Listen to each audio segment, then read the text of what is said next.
الحمد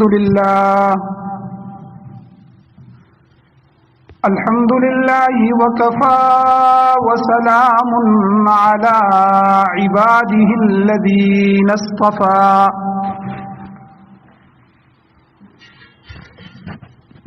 أما بعد فأعوذ بالله من الشيطان الرجيم بسم الله الرحمن الرحيم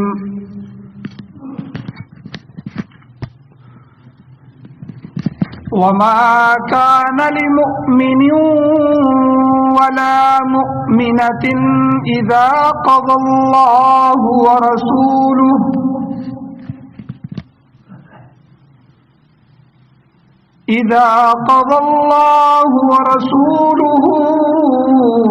أمرا أن يكون لهم الخيرة من أمرهم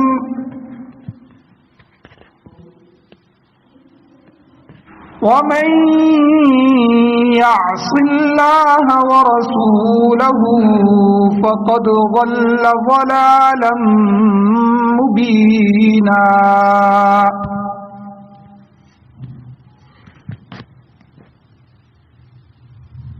وقال الله تبارك وتعالى في مقام آخر: إنما كان قول المؤمنين إذا دعوا إلى الله ورسوله ليحكم بينهم أن يقولوا سمعنا وأطعنا. وقال الله تبارك وتعالى في مقام آخر: فلا وربك لا يؤمنون حتى يحكموك فيما شجر بينهم ثم لا يجدوا في أنفسهم حرجا مما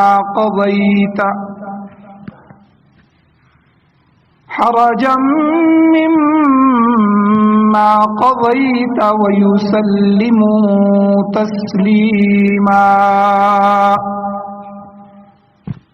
صدق الله العظيم وصدق رسوله النبي الأمي الكريم.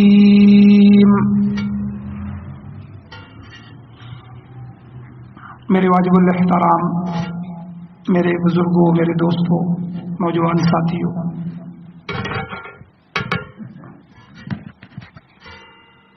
اللہ تعالیٰ نے آدم علیہ الصلوۃ والسلام سے پہلے انسان اور پہلے خلیفہ کی ابتدا فرمائی،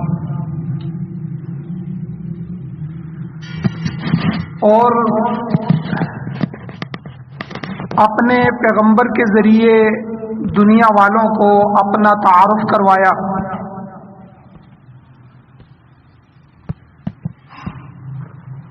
اور دنیا کی ہدایت کے لیے اللہ تعالی نے نبوت کے سلسلے کو اور وحی کے سلسلے کو جاری فرمایا. میں اپنی اس گفتگو کو تمہیداً بیان کر رہا ہوں تاکہ اگلا جو میں مضمون بیان کروں وہ آپ کو سمجھ آ جائے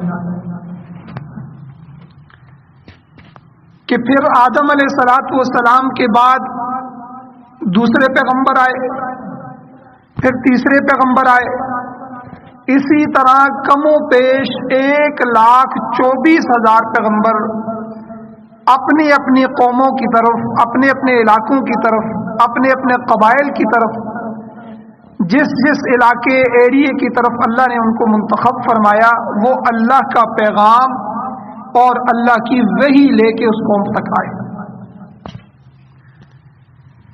ان میں سے بہت سی قوموں کے واقعات قرآن مجید میں اللہ تعالیٰ نے بیان فرما دیے کہ جب بھی کوئی پیغمبر آیا اللہ کے پیغام کو لے کے آیا، اللہ کی طرف سے اتری ہوئی کتاب کو لے کر آیا، ایک قانون، آئین اور ضابطے کو لے کر آیا۔ اللہ کی طرف سے دیا ہوا مخلوق کے لیے جو پروگرام طے تھا اللہ کی نظر میں، وہ پروگرام لے کر آیا۔ تو جب بھی وہ پیغمبر آیا تو اس قوم میں، اس علاقے میں کہ جس کی طرف پیغمبر کو مبعوث کیا گیا، ان افراد میں دو طرز کے طبقے پیدا ہو گئے۔ ایک وہ طبقہ کہ جس نے پیغمبر کو اللہ کا پیغمبر مانا، اللہ کی وحی کو تسلیم کیا، اللہ کی عبادت میں لگ گئے اور اپنی نجات اسی پیغمبر کے ماننے میں ہی سمجھی۔ تو اللہ تعالیٰ نے ان لوگوں کو کامیاب کیا، ان کی حفاظت کی، ان کو بچایا اور ان کی نسل کو آگے بڑھایا۔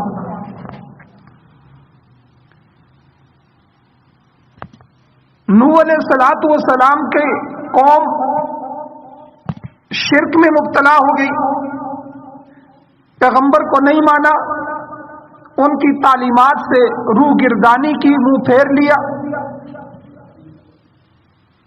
تو جن جن قوموں نے اپنے پیغمبروں کی باتوں کو نہیں مانا، ان کو نبی تسلیم نہیں کیا، تو اللہ نے ان کو گرفت میں لے لیا، ان پر عذاب آئے تو وہ گرفت بھی، وہ عذابات بھی، وہ طرز بھی اللہ نے قرآن مجید میں ذکر فرما دیا۔ اب ایک وہ طبقہ کہ جو نوح علیہ السلام کے ساتھ بچا لیا گیا، جب زمین نے پانی اگلنا شروع کر دیا، آسمان نے پانی برسانا شروع کر دیا، چشمے پھوٹ پڑے، اب اللہ نے ساری زمین کو تباہ کرنا تھا۔ تو ان ایمان والوں کو کہ جو ان کی 950 سال کی محنت تھی، اللہ تعالیٰ نے اس کے لیے کشتی بنوائی اور نوح علیہ السلام کی کشتی میں سوار کروا کے اللہ نے ان کو محفوظ کیا اور پھر پوری دنیا میں ان کی نسل کو جاری فرمایا۔ لیکن دوسری طرف نہ ماننے والوں میں نوح علیہ السلام کا سگا بیٹا بھی تھا، جس نے ان کو اللہ کا پیغمبر نہیں مانا، اور نوح علیہ السلام نے کہا بھی کہ بیٹا کشتی میں آ جاؤ۔ اس نے کہا کہ یہ پانی کتنا پانی ہوگا، تھوڑا سا پانی نکلے گا، میں یہاں سے اوپر چلا جاؤں گا، پانی بڑا تو میں پہاڑ کی چوٹی پہ چلا جاؤں گا۔ تو وقت کے پیغمبر نوح علیہ السلام نے اپنے بیٹے سے مخاطب ہو کے کہا کہ میرے بیٹے، آج یہ عذاب دنیا کے ہر طبقے کو تباہ کر دے گا۔ تو پتہ چلا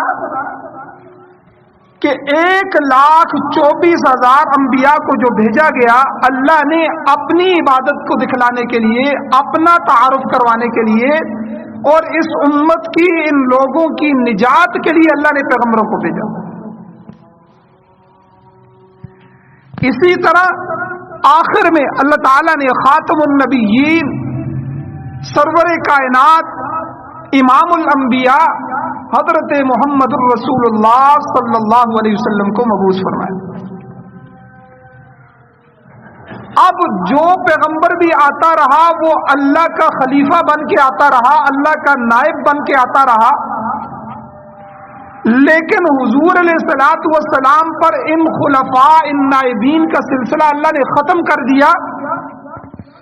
اب حضور کے بعد قیامت تک نبی آنا نہیں، تو اللہ نے حضور علیہ الصلوۃ والسلام کو جہاں بہت سی خصوصیات عطا فرمائی، اپنے پیغمبر کو بہت سی خصوصی چیزوں سے نوازا، وہاں اس چیز سے بھی نوازا، اس خصوصیت کو بھی پیغمبر علیہ السلام کو عطا کیا کہ اللہ کے نبی کے خلفاء جاری ہو گئے۔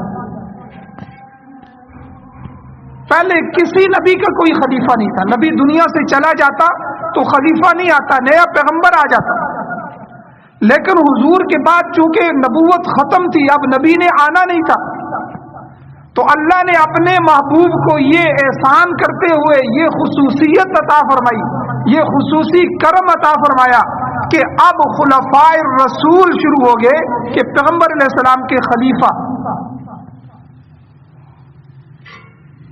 اور یاد رکھیں کہ اللہ تعالیٰ نے ہمیں اپنا ایک نظام عطا فرمایا جو قرآن و سنت کا نظام ہے.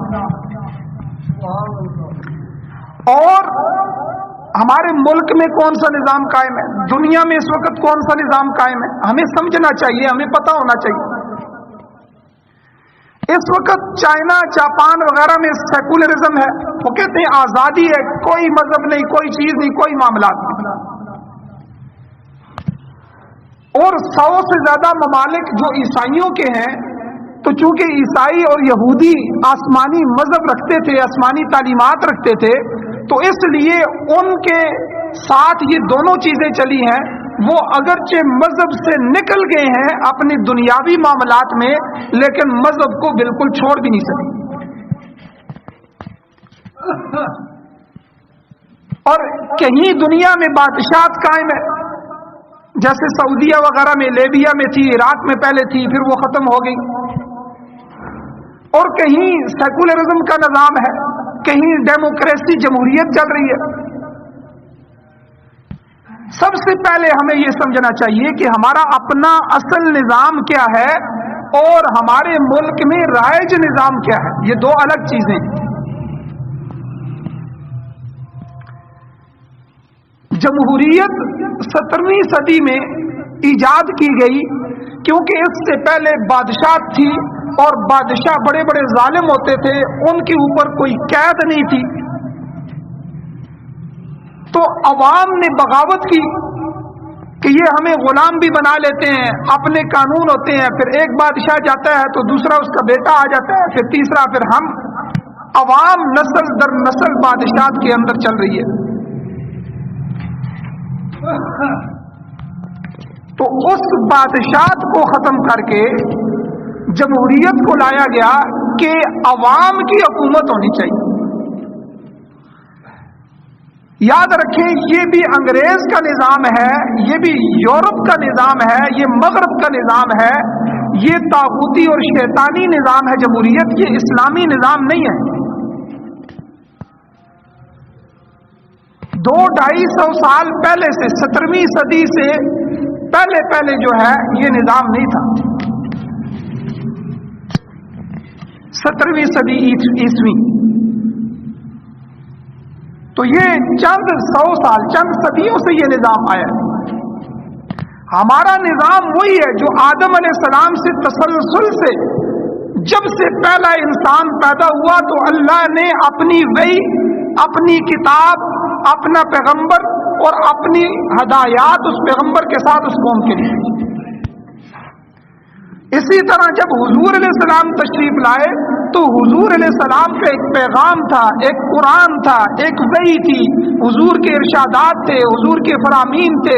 حضور علیہ السلام سے کی طرف سے ہمیں دیا گیا ایک نظم، ضابطہ اور آئین، اور ہمارے لیے ایک رول اور ریگولیشن تھا، جس کو خلفائے راشدین لے کے چلے. سب سے پہلے خلیفہ سیدنا صدیق اکبر رضی اللہ تعالیٰ عنہ بنے، پھر حضرت عمر فاروق رضی اللہ تعالیٰ عنہ آئے، پھر حضرت عثمان، پھر حضرت علی، اسی طرح خلفاء. تو ہمارا جو نظام ہے وہ قرآن و سنت کا نظام ہے، خلافت کا نظام ہے. اب سب سے پہلے میں آپ کے سامنے جمہوریت کا تعارف پیش کرتا ہوں تاکہ اس جمہوریت کو سمجھا جائے کہ یہ ہے کیا. سب سے پہلے ہمارے شیخ الاسلام حضرت مولانا مفتی تقی عثمانی صاحب حفظہ اللہ وہ تحریر فرماتے ہیں کہ عام طور سے جمہوریت کے متعلق لوگوں کے ذہنوں میں صرف اتنا خیال ہے کہ مطلق العنان بادشاہت پہلے موجود تھی، اس بادشاہتوں کے خلاف ایک بغاوت ابھری اور ان کے مقابلے میں یہ نظام عوام کا نظام کہ عوام کو آزادی رائے اظہار ہونا چاہیے، کہ ان کے لیے آزادی ہونی چاہیے، اس لیے یہ ایک نظام لایا گیا. ہمارے ذہنوں میں صرف اتنا ہے. تو گویا کہ ہمارے ذہنوں میں یہ ڈالا گیا کہ یہ حکمرانوں پر ایسی پابندیاں عائد کرتا ہے کہ جن کے ذریعے سے وہ بے مہار نہ ہو سکے. اور ساتھ یہ بھی بتایا کہ دیکھو اسلام نے مشاورت کا حکم دیا ہے، وشاورہم فی الامر، تو اس لیے جمہوریت کو مشاورت کے ہم معنی سمجھ کر لوگوں نے یہ کہنا شروع کر دیا کہ جمہوریت عین اسلام ہے. حالانکہ بات اتنی سادہ نہیں ہے. ہم جو کھا رہے ہوتے ہیں ہمیں پتہ ہونا چاہیے کہ یہ ہمارے لیے نفع والا ہے یا نقصان والا ہے. ہم جو پہن رہے ہوتے ہیں ہمیں پتہ ہونا چاہیے کہ یہ ہمارے لیے جائز ہے کہ ناجائز ہے. اسی طرح ہم جس نظام کے تحت زندگی گزار رہے ہیں ہمیں پتہ ہونا چاہیے کہ یہ نظام کس کا ہے. تو در حقیقت جمہوری نظام حکومت کے پیچھے ایک مستقل فلسفہ ہے جو دین کے ساتھ ایک قدم بھی نہیں چل سکتا. دوسرے لفظوں میں یہ سمجھیں کہ جمہوریت کے ماننے والے کے لیے سیکولرزم کے لیے پر ایمان لانا تقریباً لازمی شرط کی حیثیت رکھتا ہے. یہ میں نہیں کہہ رہا، یہ مفتی تقی عثمانی صاحب کہہ رہے ہیں. تو حضرت لکھتے ہیں جمہوریت کی حقیقت کو واضح کرنے کے لیے ایک جملہ لکھتے ہیں کہ جمہوریت کہتے کسے ہیں، اس کی تعریف کیا کی گئی ہے کہ it is a government of the people by the people for the people. یہ انگلش میں چونکہ انگریزی نظام ہے تو انگریزی میں اس کی تعریف ہے کہ جمہوریت عوام کی حکومت کا نام ہے. عوام کے ذریعے یہ حکومت لائی جاتی ہے اور عوام کے فائدے کے لیے یہ قائم ہوتی ہے. آسان لفظوں میں جمہوریت کی تعریف انہوں نے یہ کی ہے، عوام کی حکومت، عوام کے ذریعے، عوام کے فائدے کے لیے. اب جمہوریت کا سب سے بڑا رکن کیا بن گیا کہ اس میں عوام کو حاکم اعلیٰ تصور کیا جاتا ہے کہ عوام جو فیصلہ کر دے،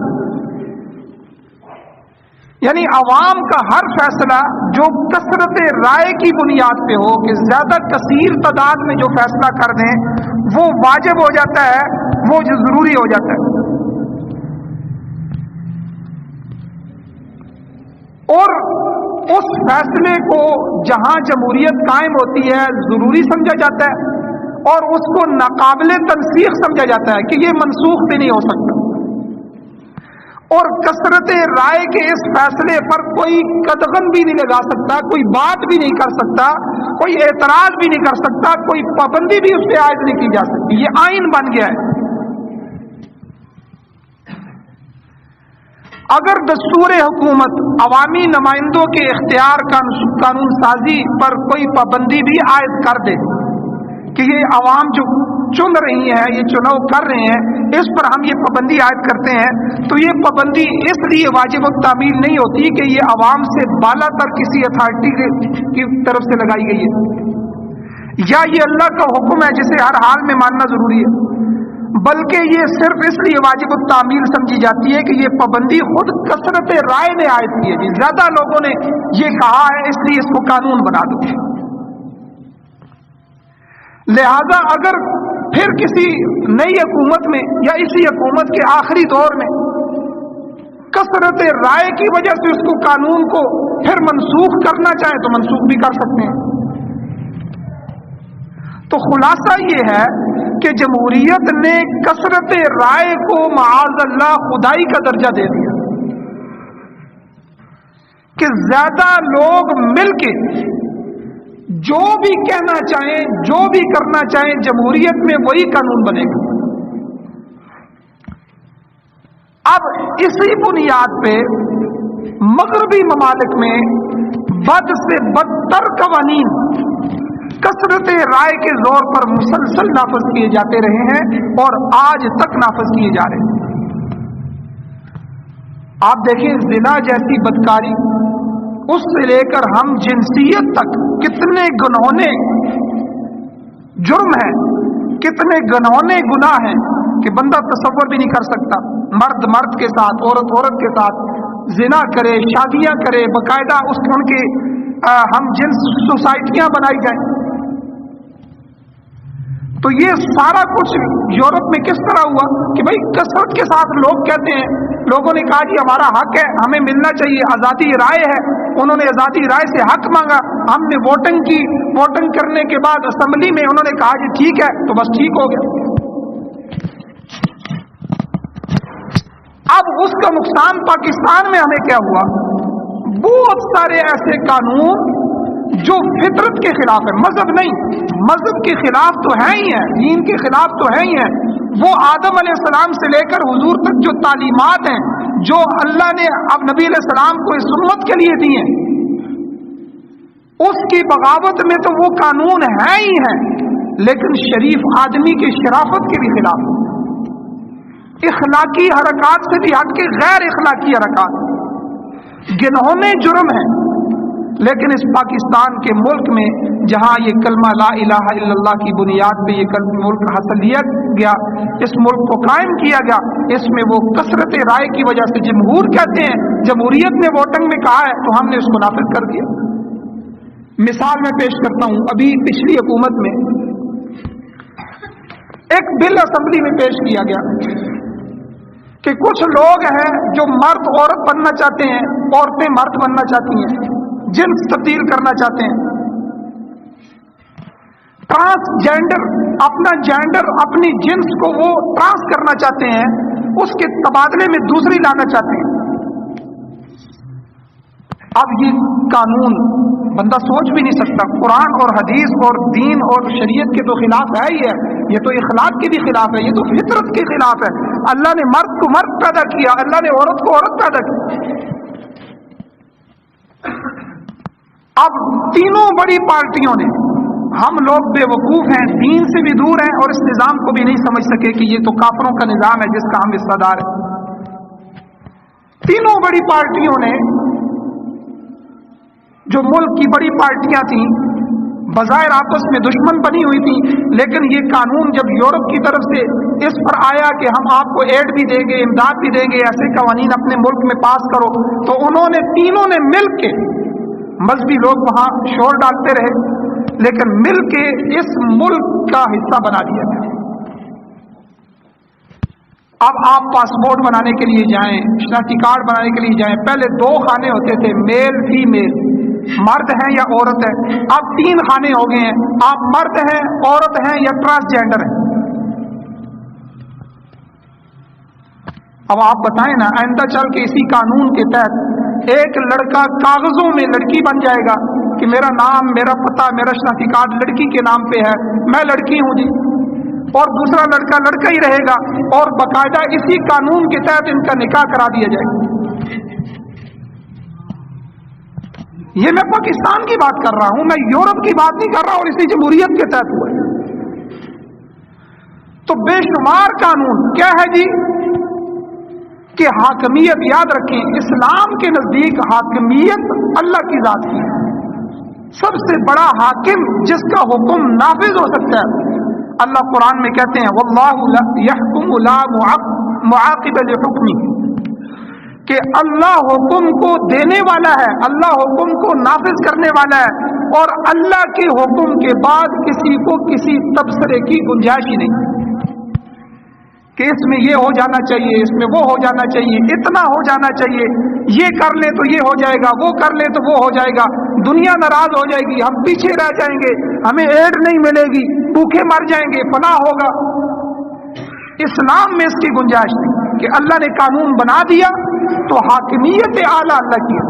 لیکن جمہوریت میں نے کیا بتایا کہ حاکمیت اعلیٰ عوام ہے. عوام نمائندوں کو منتخب کرے گی اور یہ منتخب نمائندے جا کے عوام کی ترجمانی کریں گے، وہاں جا کے یہ سیاہ سفید جو بھی کریں گویا کہ یہ عوام کی نمائندگی سمجھی جائے گی. تو یہ وہ چیزیں ہیں کہ جو جمہوریت کے نام سے ہمارے ملک میں رائج، اور اسی جمہوریت کے ذریعے قرآن و سنت کو بدلا جا رہا ہے، قانون بنائے جا رہے ہیں خلاف شریعت، خلاف انسانیت. تو اسی طرح دوسرا حوالہ، یہ تو مفتی تقی عثمانی صاحب فرماتے ہیں جس کی میں نے آپ کے سامنے تشریح کی ہے کہ دنیا اسی مغربی ممالک میں جو ہے اسی جواز کے ذریعے یہ ساری فحاشیاں آئیں، یہ ساری اوریانیاں آئیں، باقاعدہ قانون بنے اور پھر اسی جمہوریت کی وجہ سے ہمارے ملک میں بھی یہ قانون بن رہے ہیں اور ہم اسی پہ ووٹ ڈال رہے ہیں، ہم اسی قانون کا حصہ بن رہے ہیں، ہم اسی قانون کو تسلیم کر رہے ہیں۔ ہم کب اللہ کی کتاب کا قانون لائیں گے؟ کب ہم خلافت کی بات کریں گے؟ کب قرآن و سنت کے نظام کی بات کریں گے؟ یہ جتنے بھی عذاب ہمارے اوپر آ رہے ہیں، یہ سارے عذاب اس مغربی طاغوتی اور کفری نظام کی وجہ سے آ رہے ہیں۔ ہمارے ایک استاد تھے مفتی صاحب، تو وہ جس دن ووٹنگ ہوتی تھی نا، اس دن وہ مسجد میں چلے جاتے تھے، سارا دن مسجد میں رہتے تھے۔ تو کسی نے پوچھا حضرت آپ مسجد میں کیوں رہتے ہیں؟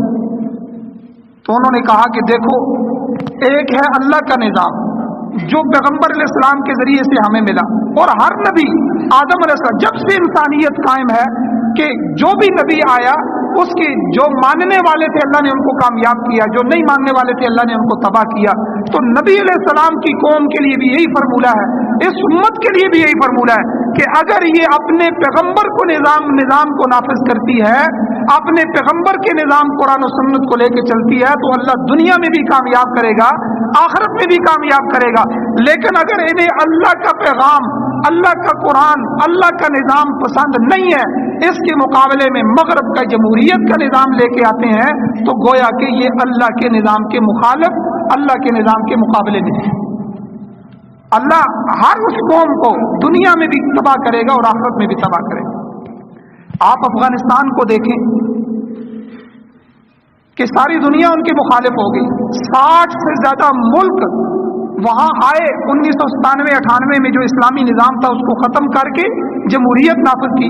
لوگ کہتے ہیں کہ اسلامی جمہوریت، یہ تو مغرب تھا جو وہاں آ کے انہوں نے اپنا نظام قائم کیا۔ عراق کے اندر صدام کا نظام تھا، انہوں نے بادشاہت کے نظام کو توڑ کے اپنی جمہوریت نافذ کر دی۔ لیبیا میں قذافی کی بادشاہت تھی، اس کو توڑ کے انہوں نے اپنی جمہوریت نافذ کر دی۔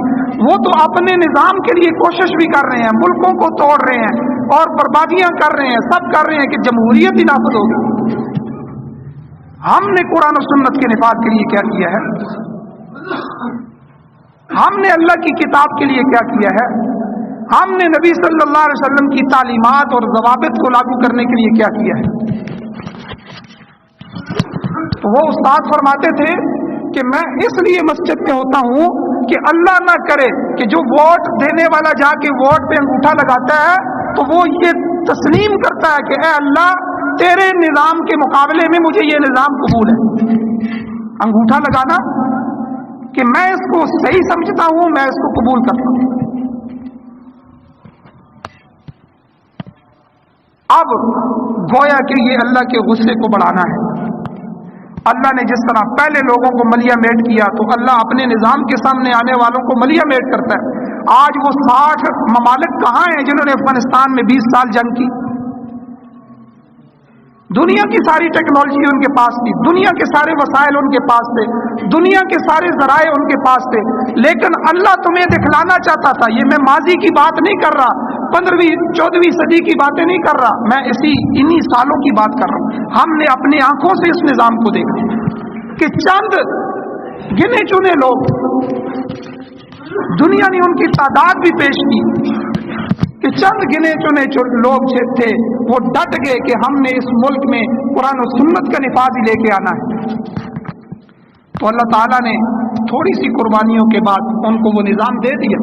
آج دنیا میں جس تیزی کے ساتھ وہ ترقی کر رہے ہیں، جس تیزی کے ساتھ وہ آگے جا رہے ہیں، دنیا خود پریشان ہے کہ اللہ کی مدد و نصرت ان کے اوپر اتر رہی ہے۔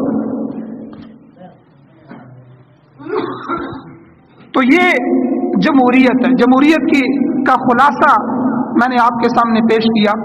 اب یہ لفظ جو ڈیموکریسی ہے، انگلش میں اس کو ڈیموکریسی کہتے ہیں، جمہوریت کو، یہ اردو کا لفظ ہے۔ تو ڈیموکریسی اصل میں یونان کا لفظ ہے، یہ یونانی زبان کا لفظ ہے، دو لفظوں سے مل کر یہ بنا ہے، ڈیموس اور کریٹس۔ تو ڈیموس کے معنی ہیں پیپل، عوام، لوگ، اور کریٹس کا معنی ہے رول، حاکمیت، نظام، نظم، یعنی رول آف دا پیپل، عوام کی حاکمیت۔ اللہ کی حاکمیت نہیں، حکم یہاں اللہ کا نہیں چلے گا، اس نظام میں حکم عوام کا چلے گا۔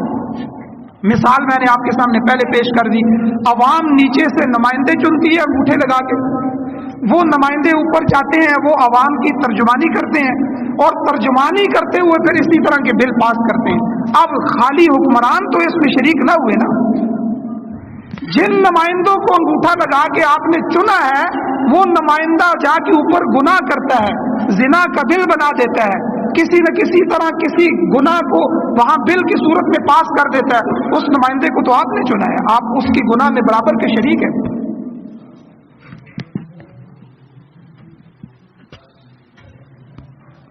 تو اس نظام کے اندر، جمہوری نظام حکومت کے اندر، یہ اکثریت سازی جو ہے، اکثریت کی بنیاد پر فیصلہ سازی کے اصول بنائے جاتے ہیں۔ تو نعوذ باللہ اس میں حاکمیت عوام کی ہوتی ہے، اللہ کی نہیں ہوتی۔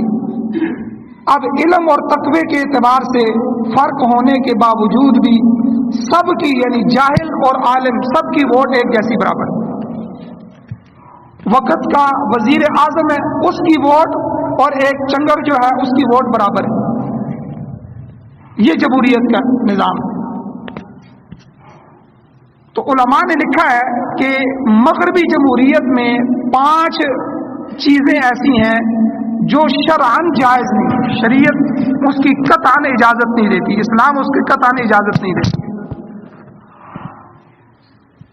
پہلی چیز کیا ہے کہ خواتین سمیت تمام بالغوں کو حق کے رائے دہی دینا، کہ آپ کو حق ہے آپ ووٹ ڈالیں۔ 18 سال سے اوپر جو بھی ہے، لولا ہے، لنگڑا ہے، پڑھا ہے، لکھا ہے، نہیں پڑھا لکھا، کوئی بھی ہے، وہ سارے ووٹ ڈالیں۔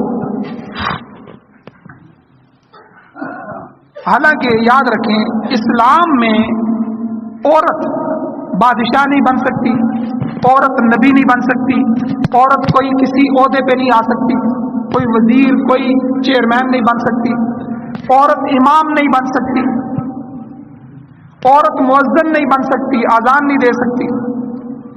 عورت کے لیے یہ سارے شرائط ہیں اسلام میں۔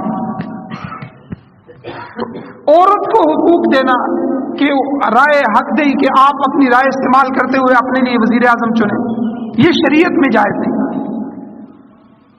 اور ہر بالغ آدمی کے لیے بھی جائز نہیں ہے۔ جو پڑھا لکھا ہو، صاحب رائے آدمی ہو، ان سے رائے لے کر حکومت بنانی چاہیے۔ اب میں آپ سے پوچھتا ہوں کہ حکومت بنانا یہ کتنی بڑی پوسٹ ہے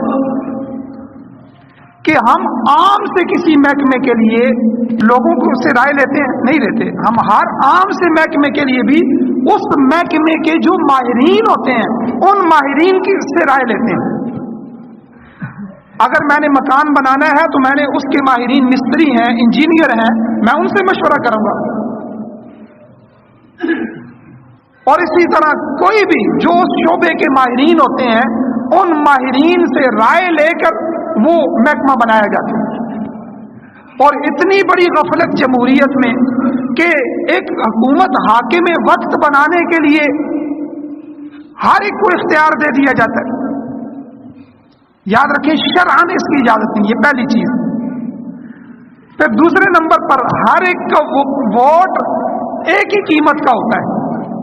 جس طرح میں نے ابھی کہا کہ ایک چیف جسٹس ہے، چیف جسٹس کی اپنی حیثیت ہے، علمی تعلیم ہے، اس کا ایک تجربہ ہے، ٹھیک ہے، وہ سب ایک وزن ہے اس کا، اور دوسری طرف ایک عام ان پڑھ آدمی ہے۔ اب اس کی اور اس کی ووٹ برابر ہے، یکساں حیثیت ہے۔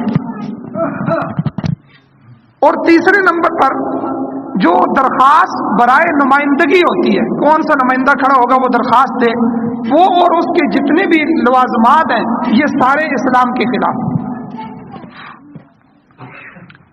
اب اسلام کے اندر شرط ہے کہ جو آپ حاکم بنا رہے ہیں وہ فاسق فاجر نہ ہو، وہ ایماندار ہو، اور وہ اللہ اور اس کے رسول کی پہچان رکھتا ہو، شریعت کا علم رکھتا ہو، پھر قرآن و سنت کے ساتھ محبت رکھتا ہو۔ اس طرح کی یہ ساری شرائط ہیں ہر اس نمائندے کے لیے جو حکومت میں آنا چاہے۔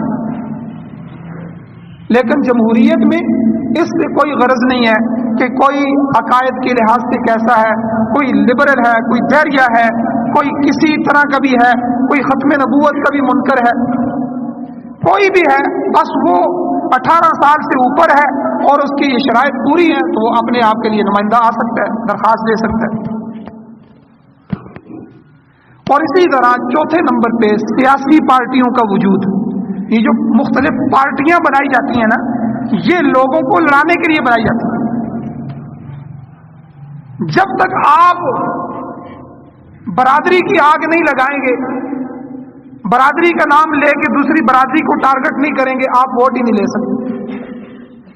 جب تک آپ دوسرے کینڈیڈیٹ پر، دوسرے کھڑے ہونے والے نمائندے پر کیچڑ نہیں اچھالیں گے، اس کی نجی زندگی کو سامنے نہیں لائیں گے، اس پر الزامات نہیں لگائیں گے، تو تب تک آپ ووٹ نہیں لے سکتے۔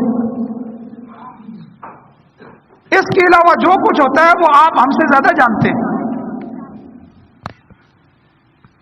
تو سیاسی پارٹیاں، یہ ہمارا صوبہ ہے جی، وہ فلانے صوبے کا ہے، یہ میرے ملک کا ہے، یہ میرے ملک کا نہیں ہے، یہ میرے ضلع کا نہیں ہے، یہ میری تحصیل کا نہیں ہے، یہ فلانی تحصیل سے آ گیا۔